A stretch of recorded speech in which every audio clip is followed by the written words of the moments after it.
अभिवादन मित्रों, मैं आप सबका आपके अपने चैनल पे बहुत स्वागत करती हूँ।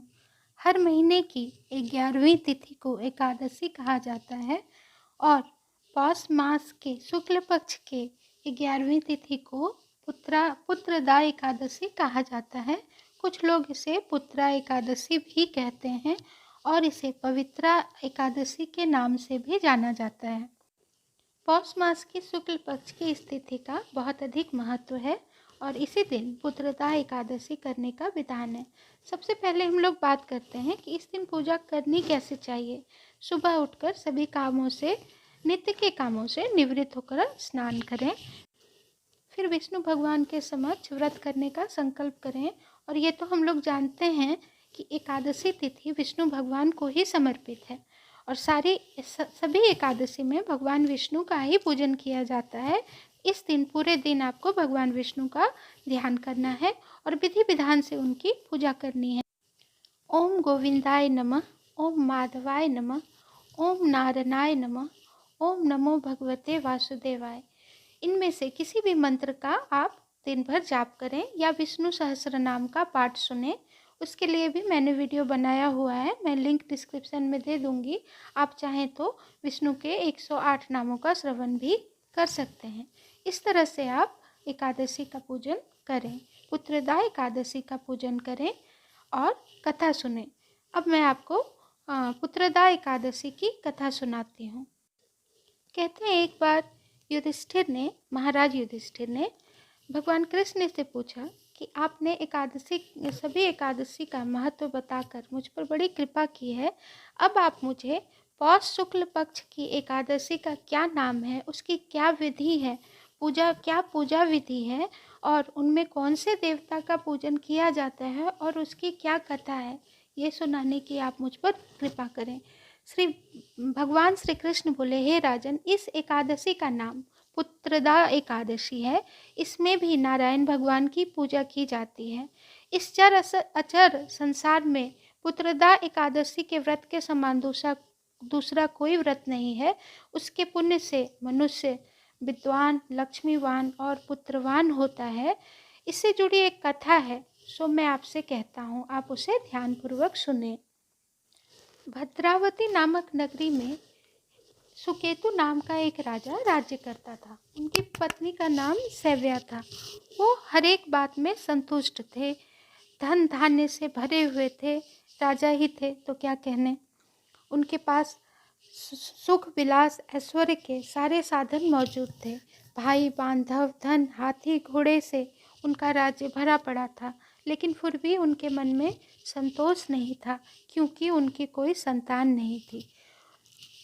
संतान ना होने के कारण वो हमेशा दुखी रहते थे और विचार किया करते थे कि अगर हमें संतान नहीं है तो फिर हमारे जीवन में इन ऐश्वर्यों का क्या काम। कहते हैं पुत्रवान होने से बड़ा सुख कोई नहीं होता है और अगर पुत्र ना हो तो आपके सारे ऐश्वर्य, सारे धन संपत्ति किसी काम के नहीं हैं। इन्हीं चिंताओं से वो सदैव चिंतित रहा करते थे और उनकी पत्नी भी इसी चिंता में दिन रात चिंतित रहा करती थी। राजा के पितर भी रो रो कर पिंड लिया करते थे और सोचा करते थे कि इसके बाद हमको कौन पिंडदान देगा। राजा सदैव यही विचार किया करते थे कि मेरे मरने के बाद मुझको कौन पिंडदान करेगा। बिना पुत्र के पितरों और देवताओं का ऋण मैं कैसे चुका सकूंगा। कहते हैं कि जिस घर में पुत्र ना हो उस घर में सदैव अंधेरा ही रहता है और जिस मनुष्य ने पुत्र का मुख देखा हो वही धन्य है। उसको इस लोक में यश और परलोक में शांति मिलती है, अर्थात उनके दोनों लोग सुधर जाते हैं। कहते हैं पूर्व जन्म के कर्म से ही इस जन्म में पुत्र, धन आदि प्राप्त होते हैं। राजा इसी प्रकार रात दिन चिंता किया करता था। एक समय तो राजा ने सोचा कि अपना शरीर ही त्याग दूं, पर फिर उन्हें ख्याल आया कि आत्मघात के समान कोई दूसरा पाप नहीं है। ऐसा सोचकर उन्होंने आत्मघात नहीं किया। राजा इसी चिंताओं में सदा विचार किया करते थे। एक दिन राजा विचार करते हुए अपने घोड़े पर चढ़कर वन को चल दिए तथा पक्षियों और वृक्षों को देखने लगे। उन्होंने देखा कि उस वन में मृग, व्याघ्र, सुअर, बंदर, सर्प आदि भ्रमण कर रहे थे।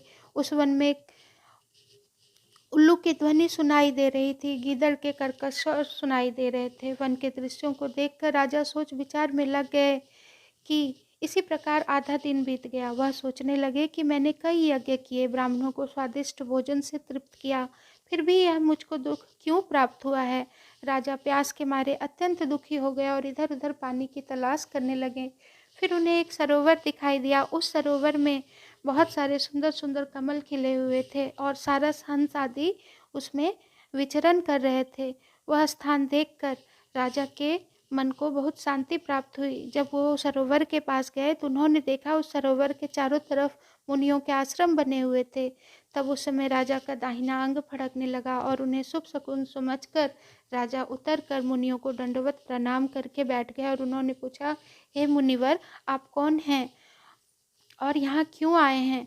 राजा की विनम्रता देखकर मुनि भी वह उन पर अत्यंत बहुत प्रसन्न हुए और उन्होंने कहा कि हे राजन, हम तुमसे अत्यंत प्रसन्न हैं, तो तुम्हारी जो इच्छा है वो हमसे कहो। राजा ने पूछा, महाराज आप लोग कौन हैं। तो मुनियों ने बताया। मुनि कहने लगे कि हे राजन, आज संतान देने वाली पुत्रदा एकादशी है। हम लोग विश्वदेव हैं और इस सरोवर में स्नान करने के लिए आए हैं। राजा सुनकर कहने लगे कि महाराज, मेरी भी कोई संतान नहीं है। यदि आप मुझ पर प्रसन्न हैं तो एक पुत्र का वरदान दीजिए। मुनि बोले, हे राजन, आज पुत्रदा एकादशी है, आप इस व्रत को करें, भगवान की कृपा से अवश्य ही आपके घर पुत्र होगा। मुनि के ऐसे वचन सुनकर राजा अत्यंत प्रसन्न हुए और उन्होंने पूरे विश्वास से भक्ति के साथ उसी दिन एकादशी का व्रत किया और द्वादशी को उसका पारण किया। इसके पश्चात मुनियों को प्रणाम करके राजा अपने महल वापस आ गए। कुछ समय बीतने के बाद रानी ने गर्भ धारण किया और 9 महीने के पश्चात उनके एक पुत्र हुआ। वह राजकुमार अत्यंत यशस्वी और प्रजापालक हुआ। श्री कृष्ण बोले, हे राजन, पुत्र प्राप्ति के लिए पुत्रदा एकादशी का व्रत करना चाहिए। जो मनुष्य इस महात्म्य को पढ़ता है या सुनता है, उसे अंत में स्वर्गलोक की प्राप्ति होती है। मंगलम भगवान विष्णु, मंगलम गरुड़ध्वज, मंगलम पुंडरीकाक्ष, मंगलाय तनोहरि। अगर वीडियो पसंद आई हो तो कृपया लाइक करें, सब्सक्राइब करें, शेयर करें, कमेंट करें। अंत तक देखने के लिए आप सबका कोटि कोटि धन्यवाद। Thanks for watching.